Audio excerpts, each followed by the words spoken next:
Habíamos quedado en las formas de identificar premisas y conclusiones dentro de los argumentos a partir de las palabras clave que podíamos tener. A mano izquierda las premisas, mano derecha las conclusiones, haciendo la salvedad de que la palabrita luego para las conclusiones debe evaluarse muy bien dentro de los contextos. Ahora pasamos al argumento y las formas de pensamiento.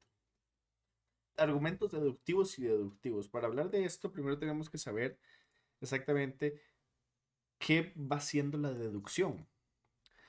La deducción por sí misma, gente, es un método de razonamiento humano. Es una forma que utilizamos los seres humanos para pensar. Algunas personas lo pueden explicar de manera muy simplista, diciendo que la deducción es de lo más general a lo más específico, de lo más grande a lo más pequeño.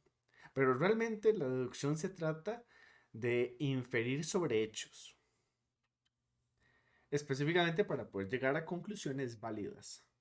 Ahora, este proceso de pensamiento y relación de ideas va a tener varias herramientas. Por ejemplo, la experiencia, la lógica, la creatividad y la observación son herramientas que puede tener la deducción para llegar a ideas válidas. Por ejemplo, demos un ejemplo, ¿no? Hipotético. Siempre que veo a mi amiga, hablamos de las clases. Hoy me encontré con mi amiga. Por lo tanto, se deduce que hablamos sobre las clases. Si la fruta está madura, entonces se puede comer. Estos dos son ejemplos de la vida cotidiana que los podemos utilizar para ejemplificar lo que sería la deducción. Ahora, hay pasos para deducir. Primero, tenemos que tener los hechos sobre la realidad. Después, hacemos un proceso de inferencia, o sea, inducimos qué puede estar ocurriendo o qué va a ocurrir. Luego planteamos una hipótesis de qué va a ser lo que está ocurriendo o lo que vaya a ocurrir. Y por último, a dicha hipótesis la ponemos a prueba utilizando la deducción. Esto al final nos va a permitir crear leyes, teorías, modelos, etcétera, muchas cosas. Entonces, recalco, la deducción, fuera de ser de lo más general a lo más específico, ¿sí? Es un proceso, es un proceso de pensamiento utilizado para relacionar ideas. Tenemos los ejemplos y estos son los pasos de la deducción. Una vez que conocemos qué va haciendo, bueno, una vez que tenemos esta pincelada de qué es la deducción, podemos hablar de argumentos deductivos. ¿Qué son los argumentos deductivos? Las premisas aseguran bajo un principio de necesidad la validez y la conclusión. Y por esa razón, este tipo de argumento es concluyente. ¿Qué quiere decir que es concluyente? Que una vez dicho y analizado de la manera adecuada, no hay evidencia adicional que pueda cambiar el resultado. Si las premisas del argumento son verdaderas, entonces con necesidad, ojo, con necesidad, su conclusión también es verdadera y válida. Dado que la conclusión es un efecto lógico de las premisas que se espera que nunca se contradigan. Ahora, ¿qué quiere decir que el argumento deductivo es concluyente? Si podemos concluir de manera lógica que el ser humano es mortal, en teoría no debería de haber ni en el pasado ni en el futuro información que a mí me afectara este hecho.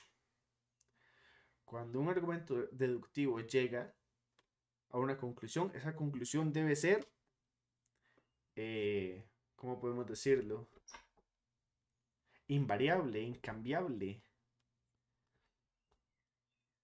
Es la única forma que se me ocurre.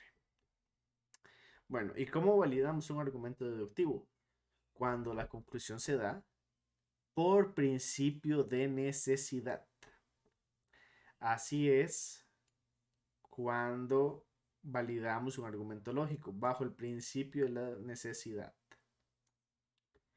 Ahora, hay otras formas también. Este principio de necesidad lo vamos a poder desarrollar muchísimo más adelante. ¿sí? También se puede buscar, digamos, en el área de la filosofía, la lógica y la metafísica, se puede encontrar el principio de necesidad. Ustedes pueden buscarlo perfectamente porque aquí no lo voy a desarrollar de manera teórica. Dentro de esto se va a ver de una manera más práctica. Bueno, continuando. Entonces, ¿qué es un argumento deductivo? Es un argumento cuyas premisas se sostienen bajo un principio de necesidad y da conclusiones verdaderas. ¿Cómo validamos un argumento lógico? Mediante el principio de necesidad y las premisas que lo van sosteniendo. ¿Cuándo es inválido un argumento lógico? Cuando la conclusión se da por principio de razón suficiente, ya sea desde las premisas o porque la misma conclusión contradice lo que dicen las premisas.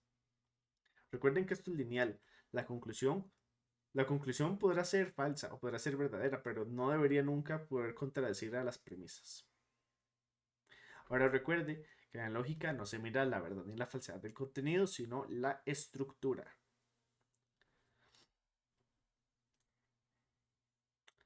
Ahora, en contraposición a la deducción, tenemos la inducción o la metodología inductiva. Lo inductivo es por sí mismo también un método de razonamiento humano. Y se puede simplificar diciendo que es de lo particular, o sea, de lo pequeñito a lo más grande, de lo particular a lo general. La inductividad, la inducción, se trata básicamente de inferir sobre hechos de una manera muy parcial, muy probabilística, con el fin de llegar a algunas conclusiones. Este método no es concluyente, sus premisas no tienen certeza y la fiabilidad se trabaja por modelos matemáticos y estadísticos. Por ejemplo, si yo digo, mi auto está hecho de hierro, otro auto está hecho de hierro, por lo tanto, algunos autos son hechos de hierro. La mayoría de los abogados corporativos son conservadores. Miriam Greff es una abogada corporativa. Por lo tanto, Miriam Greff probablemente es conservadora. Estos son dos ejemplos. Perdón, aquí, por lo tanto, probablemente, esto, por tanto, probablemente algunos autos. ¿Sí? Ahora, ¿qué es lo que pasa con la teoría de inducción? Que al no tener conclusiones que sean concluyentes, la suma de evidencias puede hacer cambios drásticos. Por ejemplo, cuando agarramos una muestra del tiempo en un lugar, digamos que en un desierto, tomamos el tiempo un día, no sé, 25 grados, el segundo día son 30 grados, tercer día 35 grados. ¿Cuál sería ¿qué podríamos inducir de eso? Que el tiempo en el desierto va aumentando exponencialmente cada día que pasa. ¿Eso es concluyente? No, porque podríamos agarrar una muestra del día 4, del día 5, del día 6 y podría estar más baja, más alta, mantenerse. ¿Sí? Es algo que no se podría manejar de manera deductiva. Entonces, cuando hablamos de inducciones, nos agarramos más que todo con términos estadísticos, matemáticos, cosas de muestreo, en fin, casi todo números en general.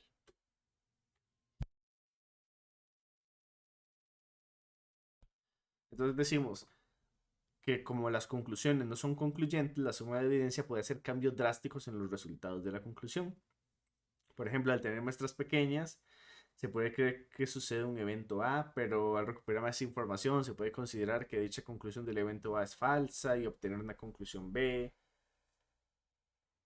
Y después tenemos que los argumentos no son certeros porque otras personas adjuntan más información y las conclusiones van cambiando y cambiando y cambiando. Eso es lo que no pasa con la deducción.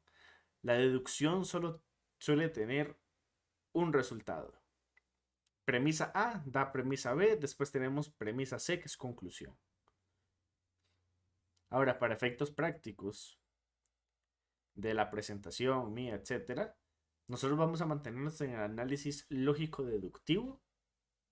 No vamos a ahondar demasiado en las técnicas inductivas, ¿sí? Porque requieren un mayor abordaje, muchísimo más avanzado, requieren mayor conocimiento técnico, etcétera. Entonces, esta parte inductiva es como de conocimiento nada más. Que sepan que dentro de los modelos hay dos grandes, que es el modelo deductivo, que es el que vamos a usar en la lógica, que tiene argumentos deductivos, el cuales tienen la característica de ser concluyentes. Dichos argumentos deductivos pueden ser válidos o pueden ser inválidos.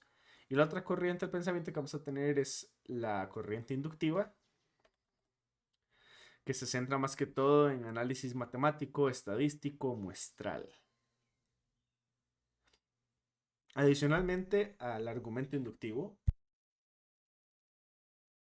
ya que esta argumentación no puede dar más que cierto nivel de probabilidad a las conclusiones, es posible que información adicional lo fortalezca o lo debilite. Por eso tenemos las reglas y teorías de Bayes, por ejemplo. Teoría de estadística subjetiva también. Puesto que nunca se dispone de toda la evidencia existente para aceptar o aceptar hipótesis. Ahora, por esa razón, las hipótesis dentro del campo inductivo nunca se deben aceptar, porque nunca contamos con toda la evidencia. La recolección de la evidencia total para aceptar una hipótesis, su recolección es imposible. No nos da la vida para poder aceptar una hipótesis en el campo inductivo. Por esa razón solamente se rechazan o no se rechazan. Ahora, cambiamos el rollo, ¿eh? Entremos a lo que nos interesa más, que es la validez. La validez y la verdad. Dice, según Aristóteles, la verdad estaba en la lengua, con el que nos referimos a las cosas, pues nosotros evidenciamos la verdad del mundo. Por medio de las premisas, juicios, enunciados, aseveraciones, podemos dar ápices de lo que es la verdad. Demos un ejemplo. Sócrates es hombre y el hombre es mortal, por lo tanto Sócrates debería ser mortal. Esto es un pensamiento que daba Aristóteles, ¿sí? Porque el mundo por sí solo no tiene verdades. La verdad se hace como con el lenguaje, ¿sí? El mundo tiene realidad. El mundo es tan real como quiera serlo.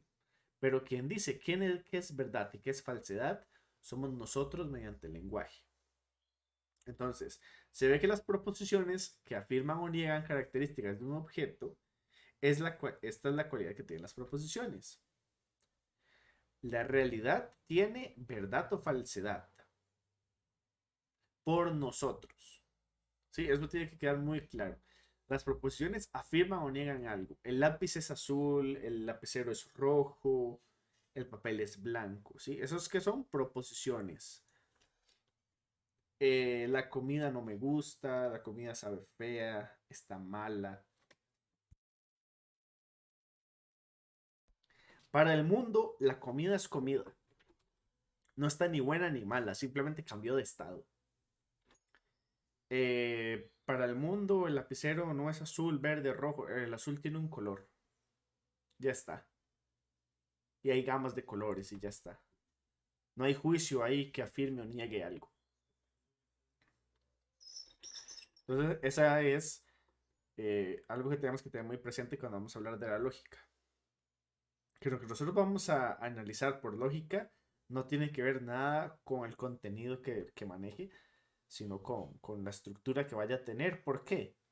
Porque ahí va a haber como una línea. Nosotros vemos la realidad y la realidad la vamos a traducir mediante el lenguaje. ¿Sí? Eso va a hacer que el lenguaje tenga una conexión directa con aquello que es real. Y nosotros queremos intentar mantenerla lo más objetiva posible. Y por ello la lógica necesita métodos, estructuras y rigurosidad para manejarse. Porque aquello que vaya a ser lógico va a terminar teniendo ápices de lo que es la realidad.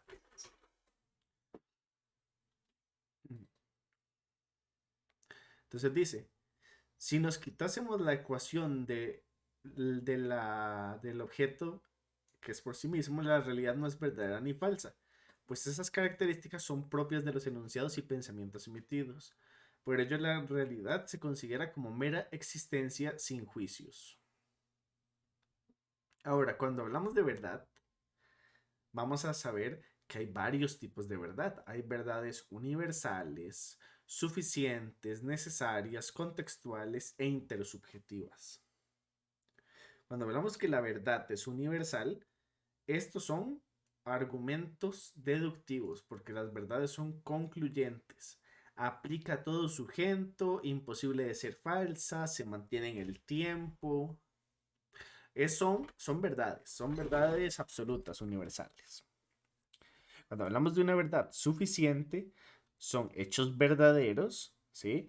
Aplicables a todo sujeto, pero su estatus puede llegar a cambiar a ser falso. Por ejemplo, ¿cuál es una verdad? El lapicero es rojo. Pero ¿qué pasa si lo ve un daltónico? Ah, si lo ve un daltónico, el estatus de color cambió. Entonces el color, digamos, de rojo pasa a ser verde. Entonces el lapicero es verde, es una verdad. Y el lapicero para mí es rojo, también es una verdad. También tenemos verdades necesarias. Dice, son las que guardan una relación muy fuerte entre la realidad presente, nuestro pensamiento y el lenguaje usado para emitirlo. Cuando algo no funciona, ¿sí? Son verdades necesarias. Por ejemplo, si me preguntan, ¿ya ordenaste tu cuarto? Y yo respondo que sí. Y eso sí lo utilizo para poder salir. Eso es una verdad necesaria. ¿Sí? No fue suficiente, fue necesaria. Guardan una relación muy fuerte entre la realidad. Es una relación entre una realidad presente, nuestro pensamiento y el lenguaje utilizado para emitirla. El cuarto no está ordenado para mi madre, porque para mí sí está ordenado. En mi desorden está mi orden. Y por eso, el hecho de que yo diga que mi cuarto sí está ordenado para yo poder salir es una verdad necesaria para poder salir. Ahora, una verdad contextual. Son verdades que se ajustan a hechos históricos, políticos, sociales. Un ejemplo muy actual. Eh, quién es bueno o quién es el malo? Tenés Rusia, Ucrania, Estados Unidos, Francia. También tenés ejemplos de héroe de guerra. ¿Sí? Por ejemplo, una persona que mate a 100 soldados, ¿es un héroe o un villano? Bueno, depende del bando que lo esté viendo. Probablemente el lado del que murieron 100 personas va a ser un villano. Para el otro lado, el hecho de que esta persona mate a 100 personas va a ser un héroe. Entonces son verdades contextuales. Siempre mirando desde una cara u otra. Por eso las verdades que se encuentran en periódicos, noticias, medios de comunicación, no son verdades absolutas y siempre se tienen que escuchar diferentes bandos, diferentes aristas, porque la verdad emitida por ellos es contextual. También tenemos verdades intersubjetivas y son las que vamos a llamar supuestos. O sea, el enunciado no es verdadero, pero se considera como tal. Por ejemplo, ciertos axiomas matemáticos necesarios para realizar la matemática son verdades intersubjetivas. Eh, no salí bien en el examen, pero supongamos que salí bien en el examen. Es una verdad subjetiva. El supongamos cosas son verdades, pero son subjetivas. Y vamos a ver por qué dañan tanto el hecho de estar validando supuestos para generar acciones como si fueran verdad. Tiene un problema ahí con la ciencia. Pero entonces a todo esto surge la pregunta, ¿la verdad existe? Porque si la realidad no maneja la verdad, porque la realidad es existencia, entonces, qué pregunta más curiosa, ¿no? ¿Existe entonces? ¿Le podemos dar existencia a la verdad? Podríamos decir que sí. Podríamos, intersubjetivamente hablando, decir que sí, la verdad existe. Si la mente se adecua a los hechos que ocurren en la realidad y los expresa mediante el lenguaje, por esa razón existe una relación muy fuerte entre el pensamiento, la palabra y el hecho que adecúan la conciencia a la verdad. Entonces podríamos decir que la lógica plantea la correcta relación del hecho al enunciado. Entonces, la verdad puede existir. Sí, la verdad puede existir, pero siempre en el enunciado. El enunciado existe, evidentemente. Es un conjunto de sonidos, es un conjunto de vibraciones que viajan a través del aire, el cual terminan teniendo un significado. Ahora, ¿puede ser una verdad? ¿La podríamos categorizar como una verdad universal? No, probablemente no. Si el enunciado tuviera una verdad universal, podría entenderla todo el mundo. Por ejemplo, una persona en Qatar podría entender lo que yo hablo perfectamente, y no es así. Por el hecho de que, por la característica principal, por el atributo del idioma, de cómo se entienden estas vibraciones a través del aire. ¿Sí? Entonces, ¿puede ser verdad? Sí. ¿Y por qué decimos que es verdad? Porque hay una conexión entre la palabra, entre el hecho, mi pensamiento y la palabra. Hay una conexión ahí. Ahora nos preguntamos, ¿qué es una verdad lógica? Bueno, es un enunciado que al momento de ser expresado no presenta contradicciones internas. Y vamos a ver esas contradicciones internas, por supuesto que sí.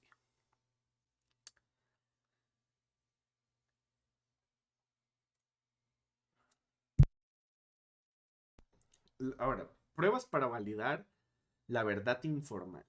Porque hablamos de que hay lógica formal y lógica informal. Hablamos que hay lógica clásica, lógica moderna, lógica contemporánea.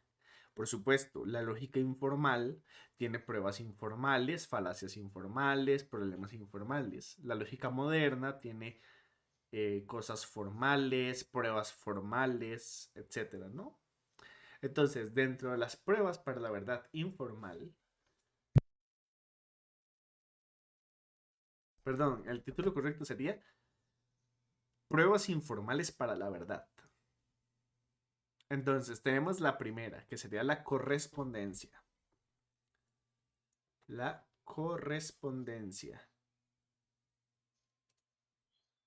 Dice, para que el enunciado sea verdad, debe corresponder con un acontecimiento de la realidad, pues las cosas son lo que decimos. Por ejemplo, si yo digo la pelota es azul, es porque hay una pelota azul. El lenguaje, el pensamiento y la realidad coinciden e infieren la existencialidad. Ahora, ¿cuál es el problema de la correspondencia? ¿Hasta qué punto el lenguaje puede expresar la verdad de la realidad? Por ejemplo, los dragones, los unicornios, los gnomos, los seres interespaciales, toda la ciencia ficción, toda la fantasía. ¿Qué problema, no? Porque yo la puedo mencionar, la puedo hablar, pero ¿cómo puedo yo hablarla si no tengo una conexión con la realidad? Eso lo vamos a ver, ¿sí? Más adelante. Segunda prueba de la verdad para las partes informales. Tiene que tener coherencia. Ahora, la coherencia es un sistema, o sea, un sistema de enunciados no puede ser contradictorio. Si yo digo el lápiz es azul, coma, el lápiz es negro, no se puede. ¿Sí? Porque se estaría contradiciendo. Entonces, ¿dónde está la línea deductiva correspondiente? No estaría. Entonces, dentro de las pruebas informales, para la verdad, tiene que haber coherencia. En términos de que los enunciados no pueden estar contradiciéndose. Pues el conjunto de ideas o creencias enlazadas es lo que forma la verdad. La verdad, en coherencia, ¿sí? Supone una conexión con el ser y la realidad, de que de alguna manera se está transmitiendo la verdad. Yo veo un objeto y yo lo digo, la cosa que estoy diciendo no puede contradecirse. ¿Por qué? Porque si el enunciado que utiliza el lenguaje está enlazado con la realidad no se contradice. por sí sola. La realidad, el mundo natural, tiene una forma de hacer las cosas de la cual no se va a contradecir, porque si se contradijera no podría hacerse. Entonces, ¿cómo mi enunciado va a tener contradicciones si lo que yo aprecio en el mundo natural no tiene contradicciones? Por ejemplo, si un grupo de testigos se coordinan para dar una sola versión de los hechos, ¿dicho enunciado puede garantizar la verdad de los hechos? La respuesta es que no. Y entonces la coherencia tiene un problema. ¿Sí? ¿Cuál es el problema que tiene la coherencia? Aunque todos los enunciados estén conectados correctamente, nada en teoría puede garantizar la verdad de todo el conjunto. Y por último, de pruebas informales para la verdad, es la prueba pragmática, que dice, la verdad es aquello que funciona y genera resultados en la vida. Por esa razón, las experiencias de vida son consideradas una verdad. Se entiende que esta verdad no es invariable, sino que es dinámica y proporcionada por las experiencias. Por ejemplo, si nosotros tenemos el enunciado, Dios existe, esto tiene un sentido en la experiencia. Por eso me funciona o me sirve a mí para creer en Dios. Pero ¿cuál es el problema de esta prueba pragmática? Que un enunciado genere resultados no es suficiente para aseverar una verdad. Entonces aquí les pongo una pequeña notita.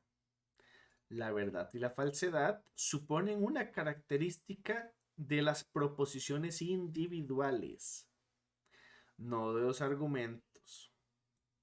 Dice, pues la verdad y la falsedad en las proposiciones no determinan la validez de un argumento de manera directa.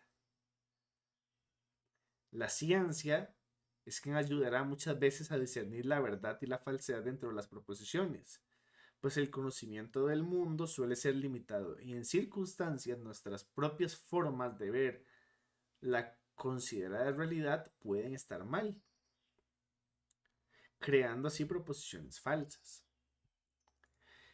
La lógica, una vez más, y repito, evalúa las relaciones de las proposiciones, no su contenido, no si son verdaderas o falsas. Que una persona diga, señor, su argumento es falso, usted dice solo mentiras, eso no tiene absolutamente nada que ver para el argumento que yo estoy diciendo. Un argumento puede tener mentiras, claro que sí, un argumento puede estar lleno de mentiras. ¿Eso le invalida? No. Por ejemplo, en caso de elecciones políticas, un candidato dice un argumento, el otro candidato le responde que eso son puras mentiras y patadas y le intenta desestimar. ¿Eso quita el argumento que dijo? No. Y vamos a ver también el por qué.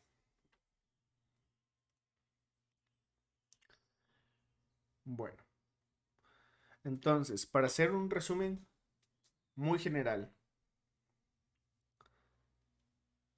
sí, esto va a ser el siguiente material, por cierto, ya vamos a entrar en temas de validez, argumento, bueno, la validez del argumento, etcétera, ¿no? Bueno, gente, para recopilar, vimos lo que es un argumento, bueno, vimos las formas de pensamiento, ¿no? Vimos lo que es la deducción, vimos lo que es la inducción, el argumento deductivo. ¿Cuándo un argumento deductivo es válido? ¿Cuándo un argumento deductivo es inválido? El por qué no vamos a ver teoría de inducción por efectos prácticos. Pero adicionalmente cabe rescatar esto, el por qué nunca aceptamos algún tipo de hipótesis que venga de la mano de modelos inductivos, por ejemplo, matemáticos o estadísticos, salvo que sean axiomas, ¿no? Pero es porque llevan otra metodología. Vimos lo que es vimos la relación de la validez y la verdad. Vimos algunas formas que tiene la verdad. Nos preguntamos también si la verdad existe. La respuesta fue que sí existe dentro del lenguaje. El lenguaje es algo natural. Porque la verdad en la realidad no existe. Si nos quitamos a nosotros de la ecuación, la realidad por sí sola no podría tener verdades. Porque quien designa algo verdadero o algo falso somos nosotros. Vimos qué es la verdad lógica y aparte vimos algunas pruebas para la verdad. Vimos pruebas informales que se utilizan para la verdad y estas son pruebas muy cotidianas. Por ejemplo, estos son los ejemplos. Vimos las tres pruebas de correspondencia, de coherencia y pruebas pragmáticas. Esto le pasa mucho a la gente dentro de la vida cotidiana y consideran que son verdad. Por ejemplo, decir que la pelota es azul porque la pelota es azul es lo mismo. ¿Qué pasa si un daltónico la vio? La pelota ya no es azul. Entonces la correspondencia puede tener fallas en el momento de indicar la verdad. Por coherencia, si el ejemplo con los testigos, si todos nos ponemos de acuerdo para decir la misma cosa, podemos crear una verdad. Sí, pero esa verdad es real. No necesariamente. Mucha gente en juicios se coordina para dar testimonios que son falsos. Por eso los testimonios son tan complicados de entender porque pueden conllevar muchas cosas. Entonces la coherencia tampoco es un sinónimo de la verdad. Ahora, la pragmática. Dios existe. ¿Por qué? ¿Por qué Dios existe puede ser una verdad? Porque tiene sentido para mí y mis experiencias. Si yo vi la cara de Jesucristo en un pan con queso y yo digo, Jesucristo tiene que existir porque me salió en un pan con queso, tiene sentido por mi experiencia, pero para otros puede que no. Entonces, el pragmatismo no es una prueba fehaciente de la verdad. Y bueno, eso, eso sería el abordaje de hoy. Ya les seguiré comentando en otros videos, ¿eh? Que pasen un bonito día.